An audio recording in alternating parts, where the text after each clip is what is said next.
বাবা তুই যাস না চলে, আয় না ফিরে আপন ঘরে। মন আমার কেমন করে, যদি আর না ফিরিস মায়ের কোলে। গলিতে রক্ত ঝরে, রাস্তা যে হয় লাল। কলিজার মানিক আমার ঘুমায় চিরকাল। সবই ঠিক হলো শেষে, এলো কি সেই ধন। পথ চেয়ে রই যে খোকা, আসবি তুই কখন। আসসালামু আলাইকুম, welcome back to my channel. কেমন আছেন আপনারা সবাই? আশা করি আল্লাহর অশেষ রহমতে আপনারা সবাই ভালো আছেন। আলহামদুলিল্লাহ, আমরাও ভালো আছি। চলে এলাম আজকে আপনাদের কাছে একটা নতুন ভিডিও নিয়ে। আশা করি আমার আজকের ভিডিওটি আপনাদের সবার কাছে ভালো লাগবে। অনেক দিন পর ইউটিউবে আমাদের প্রিয় প্রিয় আপুদের আবার ফিরে পেয়ে খুবই ভালো লাগছে। তবে কি বলুন তো, সকল ভালো লাগার মধ্যে আসলে একটা খারাপ লাগা রয়েই গেছে। সেটা হচ্ছে এত বড় একটা যুদ্ধের পর আমাদের যুদ্ধের ভাই বোনেরা যে শহীদ হয়েছে, তাদের জন্য এখনও মনটা কাঁদে, খারাপ লাগে। আমাদের তো খারাপ লাগে, আর যাদের হারিয়েছে তাদের তো আরও বেশি খারাপ লাগে। তো তাদের জন্য আমি ছোট্ট একটা কবিতা লিখেছি। আমি জানি না আমার কবিতাটা হয়েছে কি না, তবে আমি প্রায় শখ করে লিখতাম কবিতা। তো মন থেকে হঠাৎ করে খারাপ লাগা থেকে কবিতাটা আমার মনে মনে হচ্ছিল, তাই ভাবলাম লিখি। তো লেখার পর ভাবলাম এটা আপনাদের সাথে শেয়ার করি। তো এখনও পর্যন্ত যারা যারা আমার ভিডিওটি দেখছেন তারা প্লিজ আমার ভিডিওটিতে একটা লাইক দিয়ে কমেন্ট করবেন, আর যারা নতুন আছেন সাবস্ক্রাইব করে আমার পাশে থাকবেন। প্লিজ অল বাটনে ক্লিক করে রাখবেন, এতে করে আমার নিত্য নতুন ভিডিওগুলি আপনারা যাতে পেয়ে যেতে পারেন। আর প্লিজ আমার কমিউনিটিতে একটা লেটার দিবেন। আপনারা ভিডিওতে যদি মেসেজ দেন তাহলে আপনাদেরকে খুঁজতে আমার প্রবলেম হয়, যার কারণে আমি ঠিকমতো ব্যাগটা দিতে পারি না। তবে ইনশাল্লাহ যারা যারা এখনও আমার কাছ থেকে ব্যাগ পাননি ওয়েট করেন, অবশ্যই আমি আপনাদেরকে ব্যাগটা দিব ইনশাল্লাহ। এই তো দেখতেই পাচ্ছেন ভিডিওর প্রথমেই আমি আজকে সেমাই রান্না করব। অনেক দিন যাবতই আমার বাচ্চারা বলছিল যে সেমাই খাবে, তো মন মানসিকতা ভালো নেই বিদায় আমি কিছুই করিনি, কোনো মতে রান্না করেছি আর কি। তাই ভাবলাম আজকে একটু সেমাইটা রান্না করি। আজকের ভিডিওটা সকাল থেকেই স্টার্ট করলাম। সকালবেলা ভাবলাম যে সেমাইটা রান্না করি, আর ব্রেড আছে সাথে ব্রেডটা দিয়ে দেব, এতেই হবে আর কি। এখানে দুধটা দিলাম, দুধটা ভালো করে আমি জাল করে নেব। এখানে আমি সব কিছু দিয়েছি, ভিডিওর প্রথমে আপনারা দেখতে পেরেছেন। এখানে আমি কোনো পানি ইউজ করিনি, একদম দুধটা কিন্তু অনেক গাঢ়া, ওই দুধটার মধ্যেই আমি সেমাইটা দেব আর কি।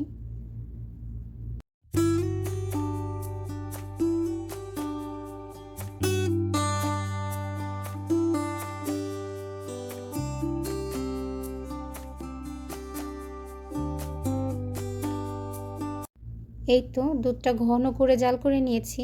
এ পর্যায়ে আমি দিয়ে দেব সেমাইটা। আমি কিন্তু সেমাইটা দেওয়ার পর নাড়াচাড়া করি না, কারণ সেমাইটা নাড়াচাড়া করলে জাউ জাউ হয়ে যায় আর কি।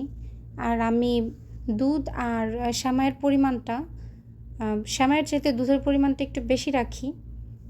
আমার কাছে এভাবেই ভালো লাগে, আর আমার বাচ্চারা এভাবেই খেতে পছন্দ করে। এই তো আমার সেমাই রান্না হয়ে গিয়েছে, একটু পরিবেশন করে নিলাম।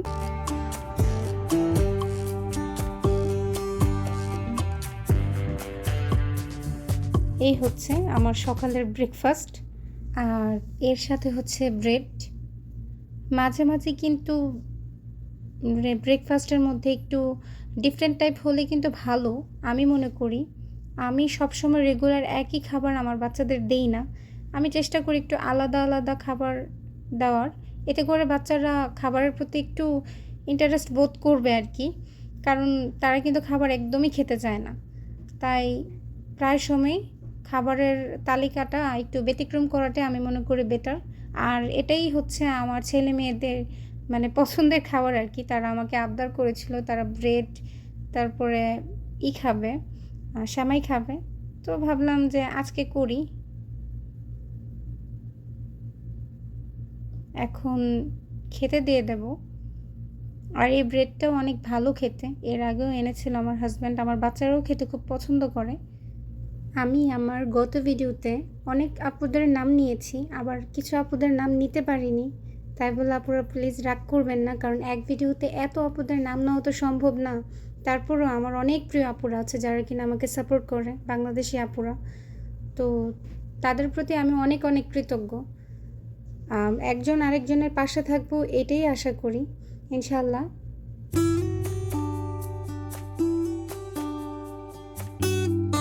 এই তো কথা বলতে বলতে দুপুরে রান্না বসিয়ে দিয়েছি। আর আজকে কই মাছের ভুনা করব, একটু ব্যতিক্রমভাবে করব। তো ভাবলাম এটা আপনাদের সাথে শেয়ার করি। অনেক দিন পর প্রিয় আপুদেরকে পেয়ে আসলেই খুব ভালো লাগছে। আর আমাদের দেশে যা অবস্থা গেল সেটা তো ভোলার মতো না, কোনো দিনই ভোলার মতো না। কারণ এমন একটা পরিস্থিতি গিয়েছে যে ভোলার চেষ্টা করলেও সেটা ভুলে থাকা যায় না, খুব স্মরণে আসে, মনে হয় এতদিন তো কারোর সাথে কানেক্টেড ছিল না। তো এখন তো সবার সাথে এখন মোটামুটি আমরা আমাদের ফ্যামিলির সাথে কথা বলতে পারছি, কথা বলছি, অনেক কিছু জানছি, শুনছি, যেগুলো কিনা খুবই খারাপ লাগছে। অনেক আপুরা আছে যাদের সাথে কিনা যোগাযোগ হয়, ওই আপুদের সাথে যখন এখন কথা বলি, আপুরা যখন দেশের অবস্থাগুলি কেমন গিয়েছে সেগুলো যখন বলে, তখন কি বলবো, ভাষা প্রকাশ করার মতো না। তো যা হওয়ার তো হয়ে গিয়েছে, তারপরও দোয়া করি আল্লাহ যাতে আমাদের শহীদ ভাই বোনদের কবরকে জান্নাতের বাগান বানিয়ে দেন, তাদের যাতে শান্তি দেন। দুনিয়ার অশান্তি থেকে তারা মুক্তি পেয়েছে অনেক জুলুম অত্যাচার সহ্য করে। আল্লাহ যাতে তাদের অন্তত শান্তি জিনিসটা তারা যাতে পরকালে গিয়ে পায়, এই দোয়াই করি। আস্তে আস্তে দেখতে দেখতে কিন্তু সময়ে পরিবর্তন হবে, সব কিছুই পরিবর্তন হবে। দেখতে দেখতে কিন্তু আমরা আমাদের এই কষ্টের কথা একটা সময় ভুলে যাব, কিন্তু ভুলবে না একজনই, সে হচ্ছে মা আর বাবা। বাবা হতে পারে বাবারা দূরে থাকে, কাজে কর্মে ব্যস্ত থাকে, কিন্তু মা কখনো সন্তানকে ভোলে না। সেই মায়ের ভেতরে যে কি পরিমাণে তোলপাড় আর কষ্ট সে মাই জানে। একজন মাই বলতে পারে সন্তান হারানোর কষ্ট, আর সন্তান বুকে না থাকলে তার হাহাকারটা কীরকম। আসলে কি বলেন তো, সব বিচারের বড় বিচারক কিন্তু মহান আল্লাহ তাআলা। তো এটাই দোয়া করি। আর যাই হচ্ছে, আমরা তো আর অত বড় কেউ না যে আমরা বিচার চাইব। দূরে থেকে একটাই দোয়া করি আল্লাহর কাছে, সব বিচার যাতে আল্লাহ করে, এটাই। এই তো কথা বলতে বলতে এখানে আমি ছোট ছোট করে আলু কেটে দিয়েছি। আলুগুলি আমি কষিয়ে নেব।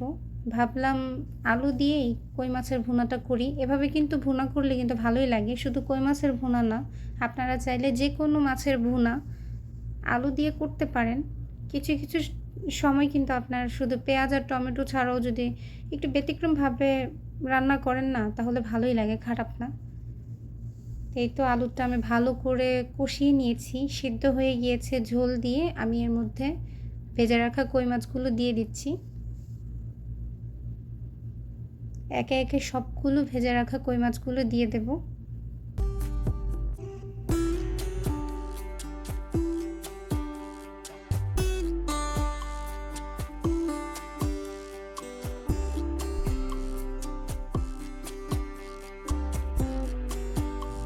এখানে আমি কাঁচামরিচ দিয়েছি। আমার কাছে ধনেপাতা ছিল না, যার কারণে আজকে তরকারিটা সুন্দর করতে পারলাম না।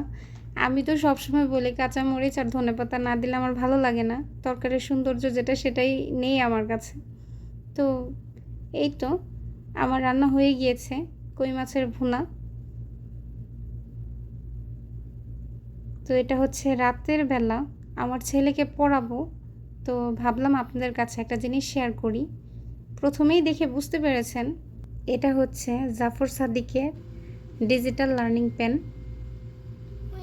আসসালামু আলাইকুম, ছোটনে তৈরি করেছি লার্নিং পেন, তোমরা মজা করে পড়বে। এখানে আমি পুরো মিউজিকটা শোনালাম না, কারণ এতে কপিরাইট আসতে পারে, কারণ এখানে মিউজিক ছিল। এখানে মিউজিক দেওয়াটা ঠিক না, তাই ভিডিওতে আমি মিউজিকটা শোনালাম না। এটা কিন্তু অনেক ভালো একটা ব্যাপার পড়ার জন্য আমি মনে করি। কারণ এটার মাধ্যমে আপনি চাইলে আপনার বাচ্চাকে এটা দেওয়ার পর নিশ্চিন্তে থাকতে পারেন। পেন দিয়ে টাচ করার সাথে সাথে নিজে নিজে পড়া, আপনার বাচ্চার যেটা ভালো লাগে সেটাই পড়বে। এখানে অনেকগুলো বই আছে, এটা আপনাদের নিজেদের সাজেস্ট অনুযায়ী। আমরা অনেক কিছু আছে যেটা কিনা শেখাতে পারি না আমাদের বাচ্চাদের। তো সেক্ষেত্রে আমি মনে করি এই বইগুলি একটা বাচ্চাকে শিক্ষা দেওয়ার জন্য যথেষ্ট। অনেক কিছু আছে। একটি ফুট ওভারব্রিজ। আমরা যদি ব্রিজে না এখানে উঠে টাচ করো, এখানে। স্টপ, থামুন, অন্যদের যেতে দিন। এই চিহ্নটি দেখলেই আমরা থেমে যাব। আমরা যদি কোথাও এই চিহ্নটি দেখতে পাই, রিকশা চলাচল নিষেধ। আমরা যখনই এই চিহ্নটি দেখব তখন আমাদের বুঝতে হবে এই রাস্তাতে কোনো রিকশা চলাচল করতে পারবে না। এই যে এখানে দাও। Traffic signal. বন্ধুরা, যখন ট্রাফিক সিগন্যালে লাল বাতি জ্বলবে তখন আমাদের আপনাদের বোঝানোর জন্য আমি ডিজিটাল লার্নিং প্যানের এইটা দেখালাম। আমরা কিন্তু আমাদের বাচ্চাদের অনেক কিছু দিই কিনে, যদি একটু সামান্য কিছু খরচ করাতে যদি আমাদের বাচ্চাদের ভালো হয়, তাহলে আমি মনে করি এই প্রিপারেশনটা অনেক ভালো। জাফর সাদিকের ডিজিটাল লার্নিং প্যানটা সব বাচ্চাদের জন্য আমি মনে করি প্রযোজ্য। তো এই ছিল আমার আজকের ভিডিও। সবাই ভালো থাকবেন, সুস্থ থাকবেন। আল্লাহ হাফেজ অ্যান্ড আসসালামু আলাইকুম। C D E F G H I the I J K L M N O it's O Yes. P Q R S T U V W X Y and Z. Yes.